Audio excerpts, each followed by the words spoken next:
Les fêtes de l'Épiphanie et le baptême du Seigneur sont les dernières célébrations du temps liturgique de Noël. Ce dimanche est la porte d'entrée du temps ordinaire. Ce dernier est une saison importante pour célébrer l'expérience chrétienne. Cette saison liturgique du temps ordinaire se déploie en deux phases. La première phase va du lundi du baptême de Jésus jusqu'au mardi précédant le début du carême.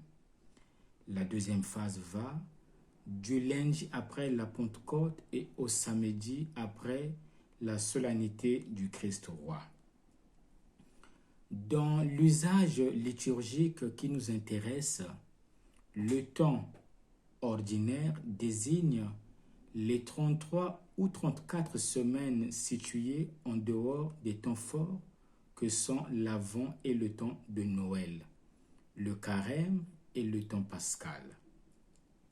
Et durant le temps ordinaire, nous avons la chance de contempler Jésus dans plusieurs dimensions de son mystère.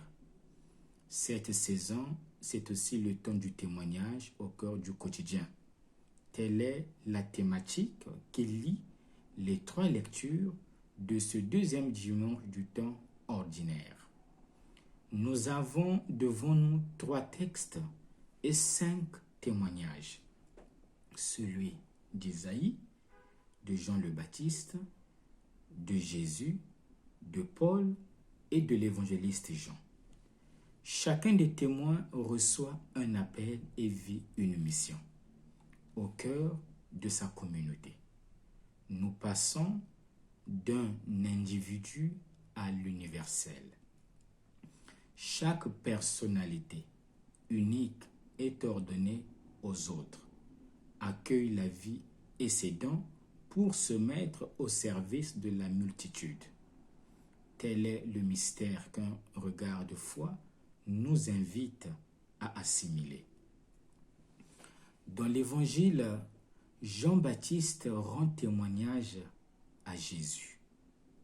En effet, après le prologue christologique qui contemple la venue du Christ dans la chair, vient ensuite le prologue narratif dans lequel nous retrouvons 2 protagonistes, Jean le Baptiste et Jésus. Que dit Jean-Baptiste au sujet de Jésus? Quel est le contenu de son témoignage? L'évangéliste Jean l'explicite en 3 phrases qui sont en quelque sorte une profession de foi.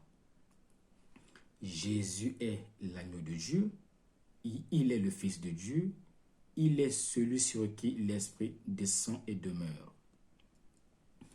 Parmi les 3 affirmations, une seule attire notre attention, celle de l'agneau de Dieu. Cette expression, empruntée au témoignage que Jean-Baptiste rendit à Jésus, est passée dans la liturgie. À chaque célébration eucharistique, au moment de la communion, plus précisément à la fraction du pain, nous sommes invités à faire nôtre la déclaration que l'évangéliste Jean a attribuée à Jean le Baptiste. 2 fois, nous proclamons « Agneau de Dieu qui enlève le péché du monde », en y ajoutant l'imploration « Prends pitié de nous ». La 3e fois, nous reprenons le même appel en y joignant « Donne-nous la paix ». Frères et sœurs, voici l'agneau de Dieu qui enlève le péché du monde. Pourquoi l'image de l'agneau et comment Jésus enlève-t-il le péché du monde? L'agneau de Dieu, sachant que le mot araméen talia peut signifier serviteur et agneau. C'est un titre messianique. En désignant Jésus comme l'agneau de Dieu, Jean reconnaît l'identité et la mission divine de Jésus, qui vient réconcilier le monde à Dieu, lui permettre de découvrir le Père. En lisant de plus près cet extrait, le mot agneau fait surtout allusion au serviteur de Yahvé donc par Isaïe dans la première lecture. La figure du serviteur trouve son plein accomplissement en Jésus. Jésus est venu pour enlever le péché du monde. Que signifie alors enlever le péché du monde? Le verbe grec aïrine signifie prendre sur soi et enlever, faire disparaître. Chez Jean-Baptiste, enlever le péché est probablement anéantir les pécheurs. Pensons à l'image du vannage qu'on trouve dans le récit de Luc au chapitre 3, verset 17. Dans le récit de Jean, on parle du péché au singulier, qui est le refus d'accueillir l'enseignement de Dieu. Le péché du monde consiste à ne pas croire en Jésus, à haïr les frères. Jésus est l'agneau pascal, Jésus est le nouveau temple. Il sera pour nous la réconciliation avec le Père.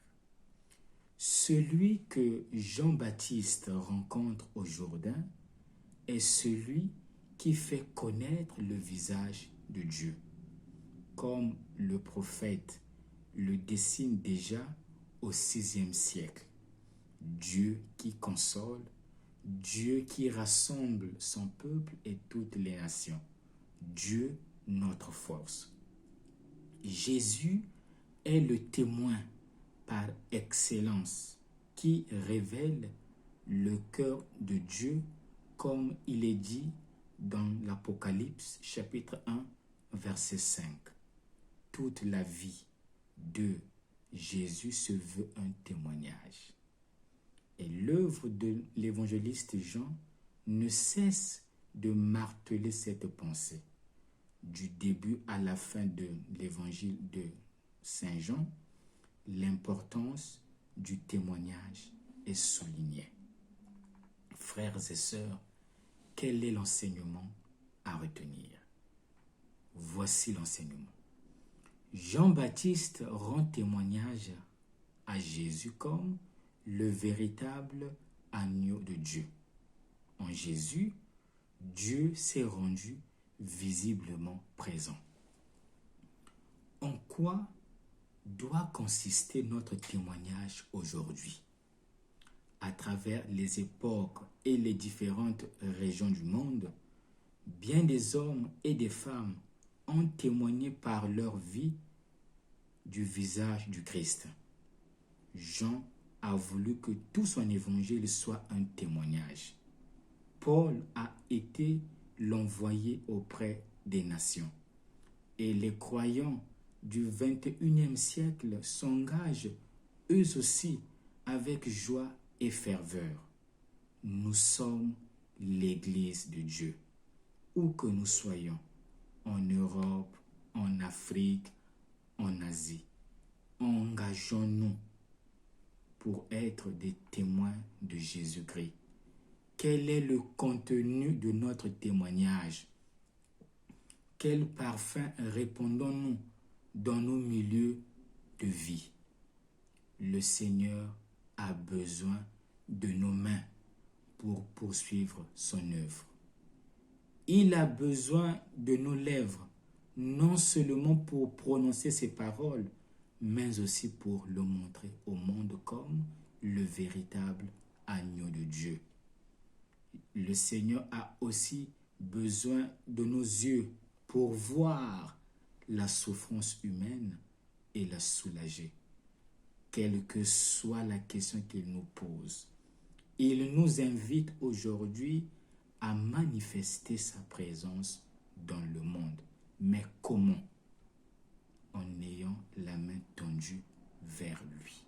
Car Jean-Baptiste pointe du doigt Jésus-Christ.